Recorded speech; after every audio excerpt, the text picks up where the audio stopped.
What's going on, guys? Welcome back to Young and Cool. Today we're looking at the 7 best songs of the 2010s. At number 7, Runaway by Kanye West featuring Pusha T.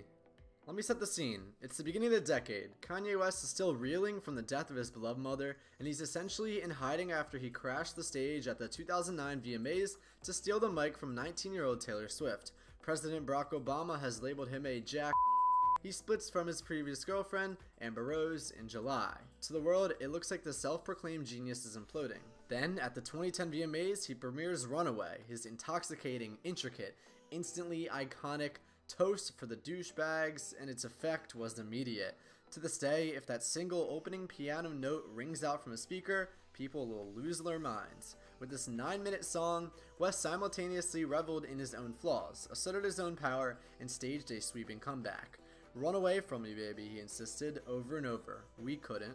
At number 6, Redbone by Childish Gambino. Fans got a taste of Gambino's range on his 2014 EP Kauai, but Donald Glover's rap career was still mocked and underestimated in many musical circles. His 2013 sophomore album, Because the Internet, was met with mixed reviews, and Glover's initial career as a goofy comic still made it difficult for self-proclaimed serious rap fans to take his alter ego seriously, that is, until Redbone.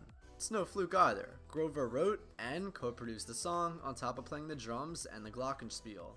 All its instruments were built around a single drum beat he spontaneously came up with. The futuristic guitar riff, the reverberating howls, that vibrating alien high falsetto. There's a reason why the internet is obsessed with how Redbone would sound in a bathroom at a party. It makes you feel like you're floating in a dimension where time stands still.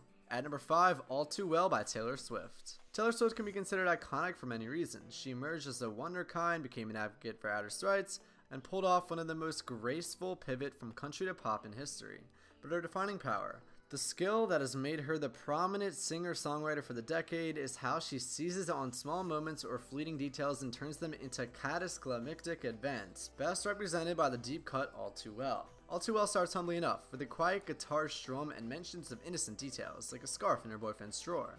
But as the pop-rock ballad builds and the instruments swell, Swift begins to lose her cool. At number 4, Alright by Kendrick Lamar. The song exists essentially and mindfully within a fraught political and social climate, in particular one that witnesses and often condones murder after murder of unarmed black people.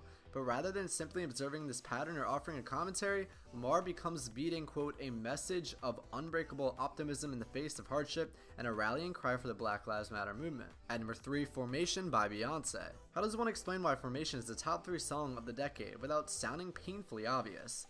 Anything I could possibly tell you here will simply reiterate something you already know, something that has been documented in think pieced ad nauseum. The moment Beyonce appeared on screen staring you down from a sinking police car, the moment she towered over the Super Bowl halftime show, surrounded by dancers outfitted like Black Panther activists, the moment you heard the song's first note reverberate through your headphones like an alarm, the earth's core shift. Formation is the most boundary-pushing and culture-altering anthem from an artist who is routinely described in those terms. Its power is self-evident, she slays. At number 2, Nights by Frank Ocean. Plenty of songs feature sudden gear shifts or transitions, including other songs on this list, but none will ever give you the same disorienting thrill as Frank Ocean's 2-part oddity Nights. Warm, sparkling guitar riffs initially dominate the song, but these eventually fall away, giving way to heavy synths before a voltaic staccato effect triggers a new direction and a new beat. A slower, psychedelic haze drenches the final minute of the song. Ocean's voice becomes slightly distorted, pitching higher than before. Structurally and compositionally, this is Ocean's most ingenious work to date. Nights also plays an essential role within the context of its parent album Blonde, with its mid-song beat change landing precisely in the center of the 60-minute tracklist, down to the exact second. And at number 1, Dancing on My Own by Robyn. Dancing on My Own feels like an epiphany every time you listen to it. It conjures such a singular blend of melancholy and euphoria, asking your blood to swirl and surge and remind you just how live you are. Everything else melts away. At a time when pop music was still comfortably discredited, when purists would insist that it was shallow or somehow less authentic than real music, Dancing on My Own emerged exuberant and unbothered, burning an effigy of loss and betrayal and heartbreak before scattering the ashes under a disco hall. That's going to conclude it for this list of the top 7 songs of the 2010s. If you guys enjoyed, do me a favor and hit that like button, subscribe, and I will see you guys in the next video of Young and Cool. Stay safe and have a great day tomorrow.